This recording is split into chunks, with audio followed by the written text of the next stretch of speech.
بسم الله الرحمن الرحيم.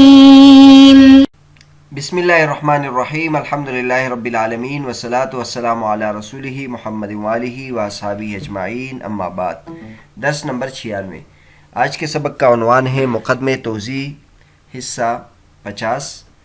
اصول فقہ کا مصداق، کتاب اللہ، سنت، اجماع، قیاس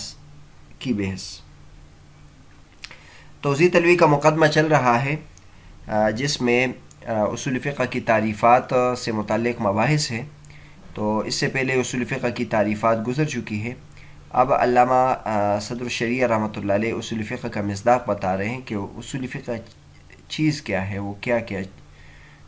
اصول ہے. تو اس کے بارے میں بتایا کہ اصول فقہ کتاب اللہ، سنت، اجماع اور قیاس ہے. تو پچھلے سبق میں صدر الشریعہ رحمۃ اللہ علیہ نے جو مباحث بیان کیے تھے اس سے متعلق وہ بیان کیے، اور پھر تفتازانی رحمۃ اللہ علیہ نے اس کا وجہ حصر بھی ذکر کیا تھا کہ اصول فقہ جو ہے وہ 4 ہے: کتاب اللہ، سنت، اجماع اور قیاس. اور اس کا جو وجہ حصر ہے، 2 وجہ حصر آپ کے سامنے ذکر کیا. آج کے سبق میں علامہ تفتازانی رحمۃ اللہ علیہ نے جو اس سے متعلق مزید باتیں ذکر کی ہے وہ بیان کرتے ہیں. فرماتے ہیں وَأَمَّا شَرَائِعُ مَنْ قَبْلَنَا وَالتَّعَامُلُ وَقَوْلِ الصَّحَابِيِّ وَنَحْوُ ذَلِكَ. وَأَمَّا شَرَائِعُ مَنْ قَبْلِنَا وَالتَّعَامُلُ وَقَوْلُ الصَّحَابِيِّ وَنَحْوُ ذَلِكَ فَرَاجِعَةٌ إِلَى الْأَرْبَعَةِ وَكَذَا الْمَعْقُولُ نَوْعُ اسْتِدْلَالٍ بِأَحَدِهَا وَإِلَّا فَلَا دَخَلَ لِلرَّأْيِ فِي إثْبَاتِ الْأَحْكَامِ وما جعله بعضهم نوعا خامسا من الأدلة وسماه الاستدلال فحاصله يرجع إلى التمسك بمعقول النص بالإجماع صرح بذلك في الأحكام. ثم الثلاثة الأول أصول مطلقة لكونها أدلة مستقلة مثبتة للأحكام، والقياس أصل من وجه لاستناد الحكم إليه ظاهرا دون وجه لكونه فرعا للثلاثة لابتنائه على علة مستنبتة من موارد الكتاب والسنة والإجماع، فالحكم بالتحقيق مستند إليها، وأثر القياس في إظهار الحكم وتغيير وصفه من الخصوص إلى العموم. ومن هنا يقال أصول الفقه 3: الكتاب والسنة والإجماع، والأصل الرابع القياس المستنبت من هذه الأصول 3. فرماتے ہیں کہ ہم سے پہلے کے جو شرائع ہیں، شریعتیں ہیں، اور اسی طرح تعامل ہے اور صحابی کا قول ہے اور اس جیسے اور دلائل ہیں، تو وہ چاروں دلائل کی طرف راجع ہوتے ہیں. اور اسی طرح علم معقول یہ بھی ان چاروں میں سے کسی ایک کے ساتھ استدلال کی ایک قسم ہے، ورنہ احکام کے اس بات میں رائے کا کوئی دخل نہیں ہے. اور بعض علماء کرام نے اس کو جو 5ویں قسم قرار دی ہے ادلہ کی، اور اس کا نام استدلال رکھا ہے، تو اس کا حاصل بھی اس کی طرف لوٹتا ہے کہ معقول نص یعنی نص سے عقل میں آنے والی بات کے ساتھ استدلال کیا جائے یا اجماع کے ساتھ استدلال کیا جائے. اور احکام میں انہوں نے اس بات کی تصریح کی ہے، اور یہ احکام کتاب مراد ہے، احکام کتاب میں انہوں نے اس بات کی تصریح کی ہے. پھر پہلے 3 جو دلائل ہے وہ مطلق اصول ہے کیونکہ وہ عدل مستقل ہے اور وہ احکام کو ثابت کرنے والے ہیں. اور قیاس من وجہ اصل ہے کیونکہ حکم کی نسبت اس کی طرف ہوتی ہے، اور ایک اعتبار سے یہ اصل نہیں ہے کیونکہ یہ ثلاثہ کے لیے فرع ہے. کیونکہ قیاس کی بنیاد اس علت پر ہوتی ہے جو کتاب اللہ، سنت اور اجماع سے مستنبت ہوتی ہے. پس حکم بالتحقیق اس کی نسبت تو ان تینوں کی طرف ہوتی ہے، اور قیاس کا اثر صرف حکم کے اظہار میں ہوتا ہے اور اس کا خصوص سے عموم کی طرف وصف کی تبدیلی میں ہوتا ہے. اور اسی وجہ سے یہ بھی کہا جاتا ہے کہ اصول فقہ 3 ہے: کتاب اللہ، سنت اور اجماع، اور چوتھا جو اصل ہے وہ قیاس ہے جو مستنبت ہوتا ہے ان 3 اصولوں سے. بہرحال علامہ بحث چل رہی تھی کہ اصول فقہ 4 ہے: کتاب اللہ، سنت، اجماع اور قیاس. تو علامہ تفتازانی رحمۃ اللہ علیہ اس سلسلے میں ایک اشکال بیان کر رہے ہیں اور اس کا جواب دے رہے ہیں. اشکال یہ ہوتا ہے کہ آپ نے کہا کہ دلائل 4 ہیں، حالانکہ اس کے علاوہ بھی اصول فقہ میں بہت سارے دلائل اور فقہ میں بہت سارے دلائل کا ذکر کیا جاتا ہے جو ان چاروں میں نہیں ہوتا ہے. جیسے مثلا شرائع من قبلنا، ان لوگوں کی شریعت جو ہم سے پہلے ہے، یعنی تورات، انجیل، زبور، یا اس سے پہلے جو امتیں ہیں ان کے بارے میں جو احکامات ہم تک پہنچے ہیں، تو ان سے بھی کبھی کبھی استدلال ہوتا ہے. تو لہٰذا وہ تو کتاب اللہ بھی نہیں ہوا، سنت بھی نہیں ہوئی، اور اجماع اور قیاس بھی نہیں ہوا. تو اس کا جواب علامہ تفتزانی رحمۃ اللہ فرماتے ہیں کہ ان کا حاصل بھی یہی چار ہے، کیونکہ جو شرائع من قبلنا یا تو قرآن میں آیا ہوگا یا حدیث میں آیا ہوگا، تو لہٰذا وہ کسی نہ کسی طریقے سے ہم تک پہنچا ہوگا، تو اس کا حکم وہی حکم ہوگا جو کتاب اللہ یا سنت کا حکم ہوگا. اور جو اس کے بغیر آیا ہو تو بنیادی طور پر اس سے کوئی شریعت کا حکم ثابت نہیں ہوتا، کیونکہ بنیادی طور پر جو حکم ہوتا ہے وہ کتاب اللہ اور سنت اور اجماع سے ثابت ہوتا ہے. تو لہٰذا یعنی اصل بنیاد اس کا بھی کتاب اللہ اور سنت، اجماع اور قیاس وغیرہ ہے. دوسرا اعتراض تعامل کے ذریعے سے ہوتا ہے. تعامل بہت ساری جگہوں میں تعامل کو بھی دلیل میں ذکر کیا جاتا ہے کہ اس پر صحابہ کا عمل تھا یا اس پر فقہا کا عمل تھا، اور خاص طور پر امام مالک رحمۃ اللہ علیہ ذکر کرتے ہیں کہ اس پر اہل مدینہ کا عمل ہے، عمل و اہل مدینہ سے بہت زیادہ استدلال کرتے ہیں. تو اس کا جواب بھی علماء کرام یہ دیتے ہیں کہ اس کا تعلق پھر اجماع سے ہوا، کیونکہ اجماع میں بھی ایک قوم کا، ایک علماء کرام کا اور ایک امت کا اتفاق کا ذکر ہوتا ہے، تو تعامل یہ اس کے قبیل سے ہے، لہٰذا اس میں کوئی اضافی بات نہیں ہے. تیسرے نمبر پر اشکال ہوتا ہے قول صحابی، کہ صحابی کا جو قول ہوتا ہے اس سے بھی ہم بہت جگہ استدلال کرتے ہیں، تو وہ نہ کتاب اللہ ہے، نہ سنت ہے، نہ سنت رسول ہے، نہ اجماع ہے، نہ قیاس ہے. تو یہ ایک الگ دلیل ہے، اس کے لیے اس کا اضافہ کرنا چاہیے. تو اس کا جواب علماء کرام یہ دیتے ہیں کہ قول صحابی بھی انہی کی طرف راجع ہے، کیونکہ صحابی کا قول اگر وہ کتاب اللہ میں ہے تو کتاب اللہ کی وجہ سے اس پر عمل کیا جائے گا، اور اگر وہ نبی کریم صلی اللہ علیہ وسلم کی حدیث ہے تو اس پر عمل کیا جائے گا اس وجہ سے، اور اگر وہ صحابی کا اجتہاد ہے تو وہ قیاس کی طرف، یہ قیاس میں مندرج ہو جائے گا، اور مجتہد کے قول کی جو دلیل اس کو قرار دیتے ہیں اس میں اس کو شامل ہو جائے گا. اس طرح اس کے علاوہ اور بھی بہت سارے دلائل ہیں. مثلا عرف ہے، عرف کو بھی دلیل کے طور پر ذکر کیا جاتا ہے کہ اس کی دلیل عرف ہے. تو اس کا جواب بھی یہی ہے کہ عرف جو ہوتا ہے وہ بھی ان دلائل میں سے کسی ایک کی طرف ہوگا، کیونکہ یا تو قرآن میں آیا ہوگا یا حدیث میں یا اجماع میں یا قیاس میں.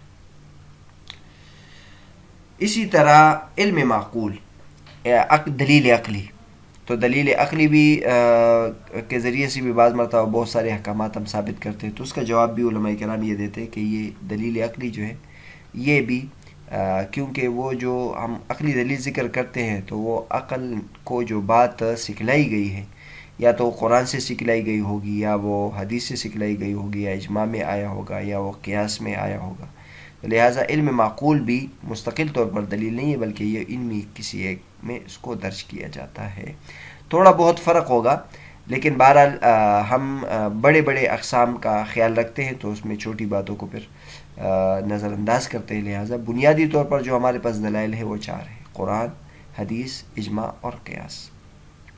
اور اگر آپ علم معقول سے عام عقل کی بات مراد لیں تو اس کا تو احکام کے اس بات میں کوئی دخل ہی نہیں ہے. یہاں یہ بات ذہن میں رہے، ہم قیاس کو دلیل قرار دیتے ہیں، لیکن قیاس سے عام لوگوں کے قیاس، عام لوگوں کی عقلی باتیں، وہ کبھی بھی اس سے دلیل حکم ثابت نہیں ہوتا، بلکہ قیاس کی اپنی تعریف ہے، اپنا تعارف ہے، اور ایک خاص طرز استدلال ہے. اور ان کا بھی جو قیاس کا جو بنیاد ہوتا ہے وہ قرآن ہوتا ہے یا حدیث ہوتا ہے یا اجماع یا قیاس یا اجماع، یعنی یہ تین چیزیں اس کے لیے بنیاد ہوگی. انشاءاللہ اس سے اگلے بیس میں، اگلے سبق میں اور اگلے 2 سبقوں میں اس کی مثالیں بھی آ جائے گی کہ وہ قیاس جو ہم قرآن مجید سے لیتے ہیں، اور وہ قیاس جو ہم نبی کریم صلی اللہ علیہ وسلم کے حدیث سے لیتے ہیں، اور وہ قیاس جو ہم اجماع سے لیتے ہیں. ان تینوں کی مثالیں آ جائے گی. یہاں علامہ تفتزانی رحمۃ اللہ فرماتے کہ بعض علماء کرام نے اس کو ایک 5ویں قسم قرار دیا ہے علم معقول کو. تو یہ بھی درست ہے، اگر کوئی اس کو 5ویں قسم بنا دے تو بھی بنا سکتے ہیں، لیکن حاصل ان سب کا یہی ہے کہ علم معقول جو ہوتا ہے اس کا یعنی رجوع ہوتا ہے، وہ یا تو نص سے عقلی بات سمجھ میں آ رہی ہوتی ہے، یا اجماع سے عقلی بات سمجھ میں آ رہی ہوتی ہے، جس کے ذریعے سے ہم استدلال کرتے ہیں۔ مثلا ہم اگر یہ کہیں کہ جو جماعت ثانیہ ہے یعنی دوسری جماعت مسجد میں کرنا یہ اچھی بات نہیں ہے، اور اس کو ہم اس طریقے سے استدلال کریں کہ جماعت کا مقصد ہی توحد ہے اور اجتماعیت ہے، اور یہ اجتماعیت کے لیے مضر ہے، تو یہ ایک عقلی استدلال ہے۔ لیکن یہ عقلی استدلال خود قرآن سے ماخوذ ہے، خود احادیث سے ماخوذ ہے، اور خود اس شریعت کے جو مقصد ہے اس سے ماخوذ ہے۔ لہٰذا جو عقلی دلیل ہوتی ہے وہ ایسا نہیں ہوتا کہ کسی کے اپنے خیالات اوہام ہوتے ہیں، بلکہ وہ اس کا جو استناد ہوتا ہے، اس کی جو بنیاد ہوتی ہے وہ قرآن و حدیث ہی ہوتی ہے۔ تو بہرحال آج کے سبق میں ایک تو یہ بات ہم نے بیان کر دی کہ علامہ تفتزانی رحمۃ اللہ فرماتے ہیں کہ اوپر ہم نے 4 دلائل ذکر کیے، قرآن، حدیث، اجماع اور قیاس، لیکن بعض اور دلائل بھی ہم ذکر کرتے ہیں، اس کا جواب بھی دیا کہ ان سب کا حاصل قرآن و حدیث، اجماع، قیاس ہوتا ہے، اس لیے اس کو مستقل طور پر نہیں ذکر کیا جاتا۔ اس کے بعد ہم ایک اہم بحث ذکر کریں گے، اور وہ یہ کہ جو چوتھا اصول ہم نے ذکر کیا قیاس، یہ بھی مستقل اصول ہے کہ نہیں ہے، تو اس کے بارے میں 2 رائے۔ بعض علماء کرام سمجھتے ہیں کہ اصل جو دلائل ہیں وہ 3 ہیں، یعنی کتاب، سنت اور اجماع، اور جو قیاس ہے وہ انہی میں سے ایک ہے، یعنی قیاس کوئی الگ دلیل نہیں ہے۔ یہ مطلب ان حضرات کا نہیں ہے کہ قیاس دلیل ہی نہیں ہے، بلکہ نہیں، وہ یہ کہتے ہیں کہ قیاس انہی میں سے، یعنی قیاس کوئی مستقل دلیل نہیں بلکہ وہ کتاب، سنت اور اجماع۔ لہٰذا وہ جو حضرات ان جیسے حوالوں سے یہ استدلال کرتے کہ قیاس کو انہوں نے مستقل دلیل نہیں قرار دیا، تو یہ ان کے لیے کوئی مفید بات نہیں ہے، بلکہ یہ الٹا ان کے لیے مضر ہے، کیونکہ یہ جو حضرات اس کو مطلق اصول نہیں قرار دیتے، وہ اس کو اور بھی بلند درجہ دیتے ہیں۔ وہ کہتے ہیں کہ یہ دراصل کتاب، سنت اور اجماع ہی ہے، تو لہٰذا قیاس مستقل دلیل نہیں ہے، بلکہ یہ اگر آپ جو عقلی بات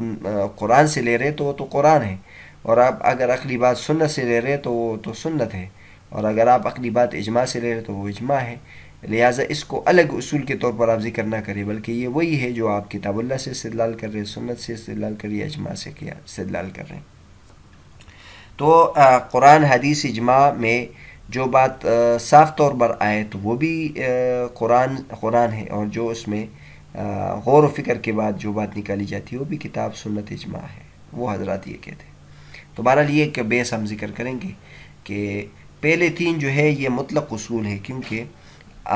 صدر الشریعہ رحمۃ اللہ کا کیا طرز ہے؟ صدر الشریعہ رحمۃ اللہ علیہ نے یہ کہا ہے کہ اصول یعنی اصل یہ بھی ہے، قیاس بھی اصل ہے، لیکن یہ من وجہ اصل ہے، من وجہ فرع ہے، اس لیے فرمایا وَإِنْ كَانَ ذَا فَرْعًا لِلثَّلَاثَةِ، اگرچہ یہ ان تینوں کے لیے فرع ہے، یعنی اصل جو قیاس ہوتا ہے اس میں ہم کتاب اللہ سے یا سنت یا اجماع سے ہم قیاس کریں گے، تو لہٰذا یہ ایک اعتبار سے تو یہ اصل ہوا کہ حکم اسی سے ثابت ہوتا ہے، اور اس ایک اعتبار سے یہ فرع ہے، کیونکہ یہ اس میں جو دلیل ہوتی ہے، علت جو ہوتی ہے، وہ کتاب اللہ یا سنت یا اجماع سے ہم لیتے ہیں۔ تو آگے جا کے علامہ تفتزانی رحمۃ اللہ یہ بیس کریں گے، مصنف نے بھی یہ بیس کی۔ بعض علماء کرام اس کو اصل میں شمار نہیں کرتے، اور وہ یہ کہتے کہ اصول الفقہ ثلاثۃ، الکتاب و سنت والاجماع، اور پھر اس تیسرے کو الگ طور پر ذکر کر دیتے ہیں، والاصل الرابع القیاس۔ اور بعض علماء کرام مصنف نے یہ طرز اختیار کی کہ یہ اصل مطلق ہے، اور یہ من وجہ اصل ہے، من وجہ فرع ہے، لیکن علامہ تفتزانی رحمۃ اللہ فرماتے ہیں کہ یہ بھی اصل ہے، بس آپ یہ چھوٹی چھوٹی باتوں کو نہ دیکھیں، بنیادی طور پر جب ہمارے پاس دلیل قیاس کے ذریعے سے معلوم ہوتی ہے، لہٰذا اس کو ذکر کرنا چاہیے۔ تو انشاءاللہ آگے جا کے یہ بیس ہم کریں گے۔ فرماتے ثم ثلاثۃ الاول، پہلے 3 جو ہے یہ اصول مطلق ہے، کیونکہ یہ ادلہ مستقل ہے اور احکام کو ثابت کرنے والے ہیں۔ قیاس من وجہ اصل ہے، کیونکہ حکم کی بظاہر نسبت قیاس کی طرف ہوتی ہے، لیکن دوسرے اعتبار سے یہ اصل نہیں ہے، کیونکہ یہ ثلاثہ کے لیے فرع ہے، کیونکہ قیاس میں ہوتا یہ ہے کہ ایک علت کی پر اس کی بنیاد ہوتی ہے، اور پھر وہ علت یا تو کتاب کے جگہ سے مستنبط ہوتی ہے، سنت یا اجماع وغیرہ سے، بس حکم تحقیقاً نسبت قرآن یا حدیث اجماع کی طرف ہوتی ہے، لیکن قیاس صرف اس حکم کو ظاہر کرتی ہے اور خصوص سے عموم کی طرف لے جاتی ہے. اور اسی وجہ سے دیگر حضرات یہ بھی کہتے ہیں کہ اصول فقہ تین ہے: کتاب، سنت اور اجماع، اور اصل رابع قیاس ہے جو ان تینوں اصول سے مستنبط ہوتا ہے. اس کے بعد علامہ تفتازانی رحمۃ اللہ علیہ اس پر ایک اعتراض کرتے ہیں، یعنی ہم نے یہ کہا کہ جو قیاس ہے یہ اصل مطلق نہیں ہے. تو اس پر آگے علامہ تفتازانی رحمۃ اللہ 5 اعتراضات قائم کر رہے ہیں اور اس کے بعد پھر اس میں سے ہر ایک کا جواب دیتے ہیں. اور یہ وہ جگہ ہے جب آپ اعتراضات پڑھیں گے تو آپ ایسے سمجھیں گے کہ یہ اعتراض والا جو ہے جانب وہ راجح ہے، لیکن جب آپ اس کے جوابات دیکھ لیں گے تو بہت زیادہ خوش ہو جائیں گے اور بہت زیادہ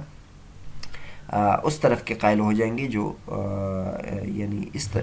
کے قائل ہے کہ قیاس اصل مطلق نہیں ہے. یہ اعتراضات اور اس کے جوابات انشاءاللہ اگلے سبق میں ہم بیان کریں گے.